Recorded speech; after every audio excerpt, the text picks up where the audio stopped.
Every summer, I see people panic that, stressed about summer events, or not create the experience or the opportunities that they could have, or not feel comfortable inside their own body. In this video, I want to showcase you what I'm doing to get myself summer ready, so I can enjoy myself, look the way I want to look, and create more opportunities and experiences for myself this next coming summer 2026. So as you know, we're in the month of January. The new year just started, right? And we're not even, a lot of times a lot of people don't even think about the summer, right?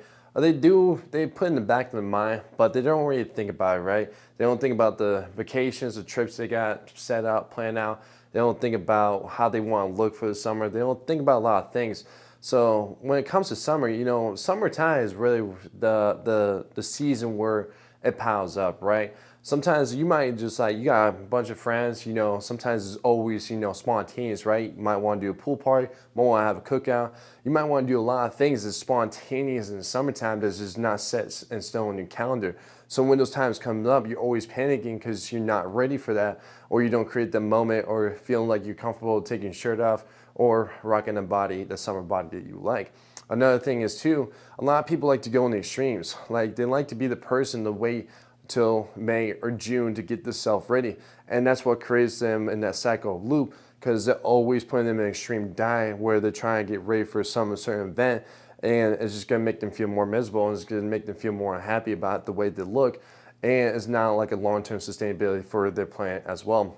And most of the time we're in January, and a lot of times people always feel like they're behind with their summer body, right? They see other people's bodies, they see other physiques, so they see other people, when that summer comes, they feel like they're behind on what they could look like. And don't be the person, we're in the month of January. Don't be that person to wait. Start now. This is the crucial time to start, because when summer comes around, you're gonna be more happy, you're gonna be more comfortable, and you're gonna be feeling more confident within yourself, because that summer is going up, it's going to be here before you know it.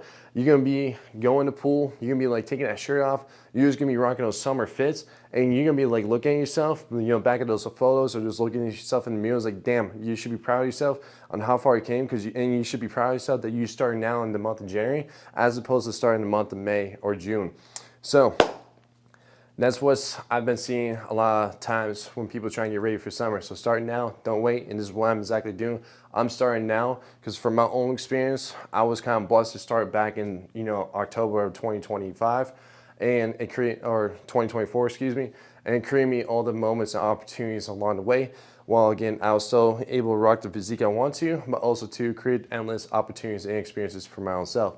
So without ado, I'll showcase you what I'm doing so you guys can follow along. Again, this is built on my own alignment, my own plan. So the things that I'm going to showcase you guys, have an idea, create that alignment and that plan for yourself. Because again, this is going to work for me because I'm single. I really don't got much more responsibilities other than working, taking care of my clients, and that's really about it. Sometimes people are going to be in different seasons, different chapters of life.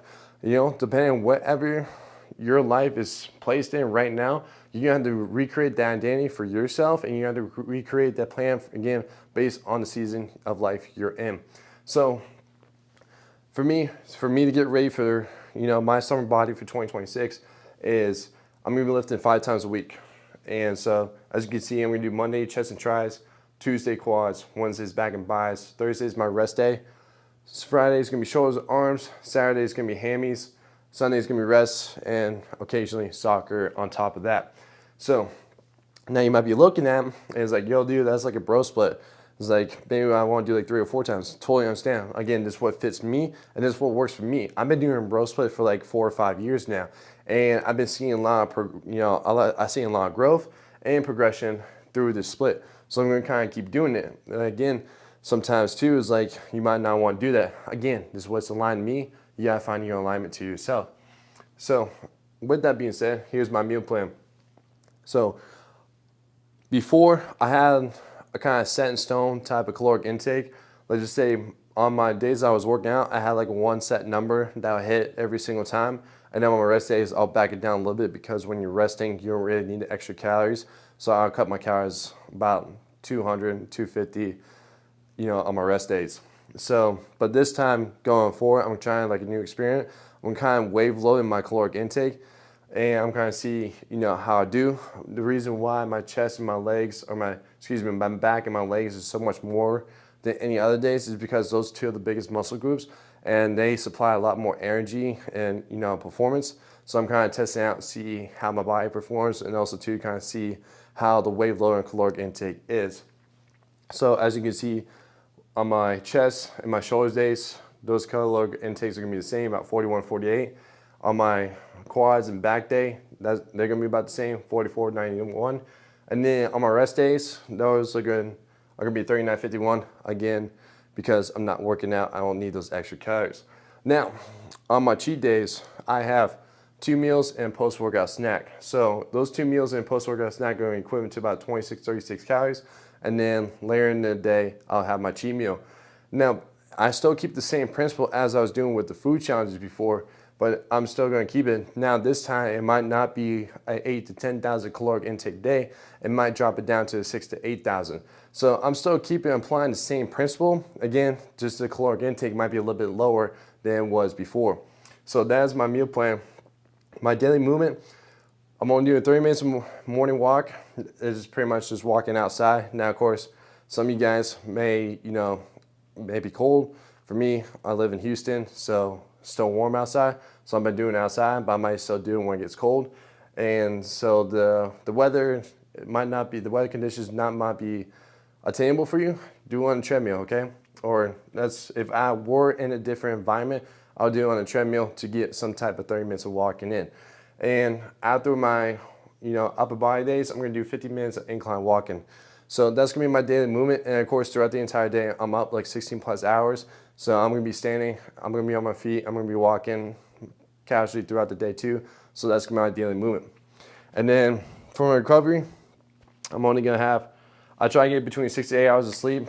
I noticed that over the course of time, my body can operate between that window time frame of getting that amount of sleep. So I can still train well, I can still operate, if those days come where I get 6 hours of sleep, but I always try to push for 7, 8, but I give myself a range because I see myself that I can operate between 6 to 8 hours of sleep. And the last thing is try and get to 1 to 1.5 gallons of water, and that's it. And you might be looking and it's like, yo, that's really it? That's all you have to really do? It really is. Like, there's no magic, there's no potion, there's nothing really too fancy about, again, building your own plan and realigning to, again, your identity. It's very simple once you understand how everything is just operating. And I always just tell my clients, it's like, yo, there's only 3 things you really gotta check off your list. Did you get your training in that day? Did you get your meals in, right? How many meals are you gonna be having that day?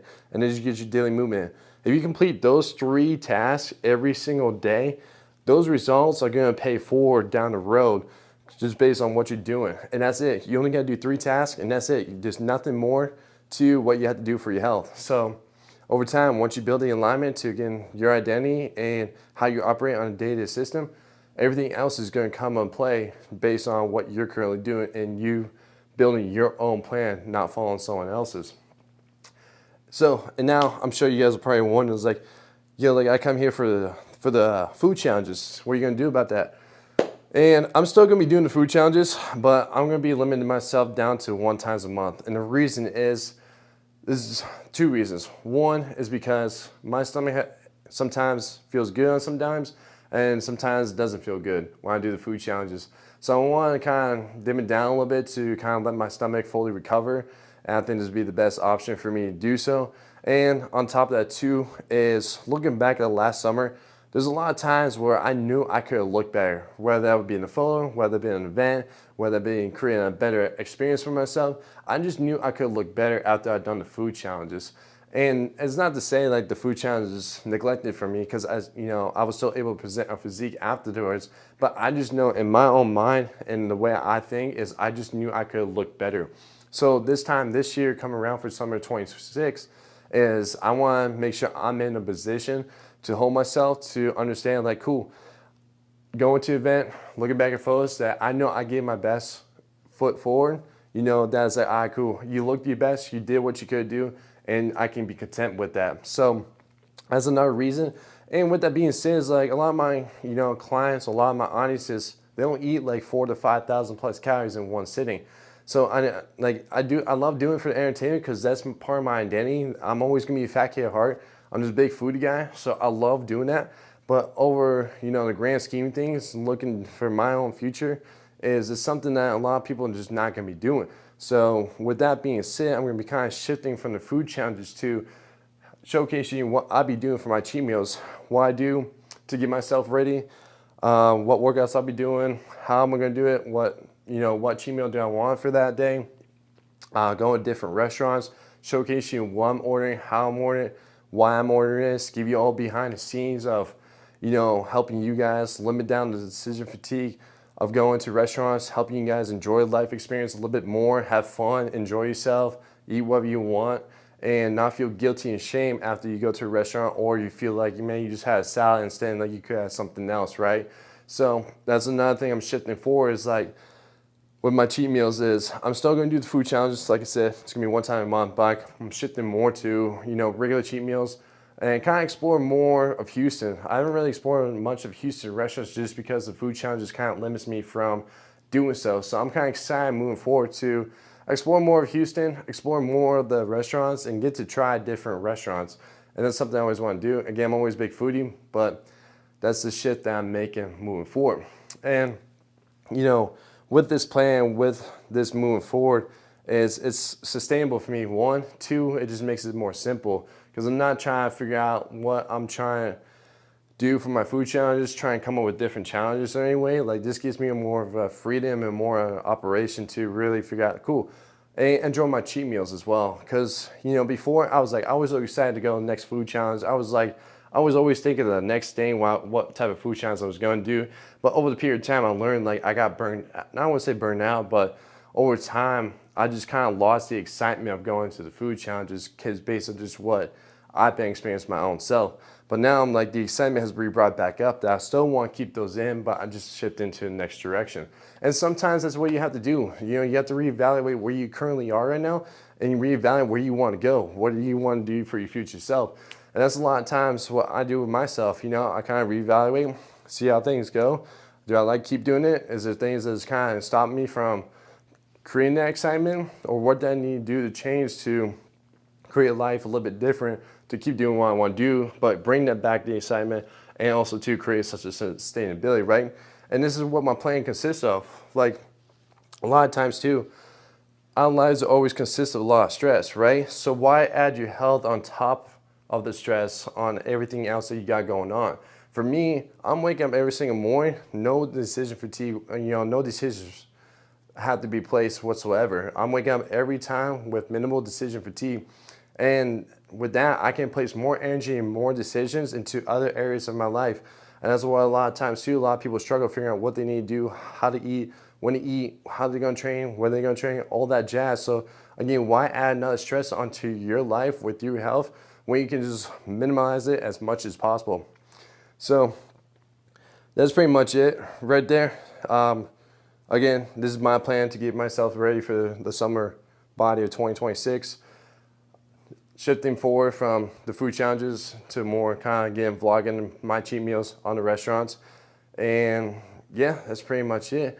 And if you guys want to get yourself ready for, summer body of 26, you guys are in the right spot. And if you want to keep following along the journey, make sure you keep following along because, again, you're going to create your own alignment. You're going to create your own plan. Again, I'm going to be showcasing the way I think, the way I perceive things, the way I operate for my own self over time because, again, that's how I just am. But this will help you understand how to create your own plan, your own identity, so you also can get ready for summer 26. Again, don't be that person to start in May or June when those events start piling up and you already feel like you're behind from everybody else. Start now. You can't do anything better than starting right now. Because again, like I said, 6 months down the road, you're gonna be so much more happy for yourself that you started now as opposed to waiting. Other than that, that's pretty much it, guys. And with that being said, I'll catch you guys in the next update.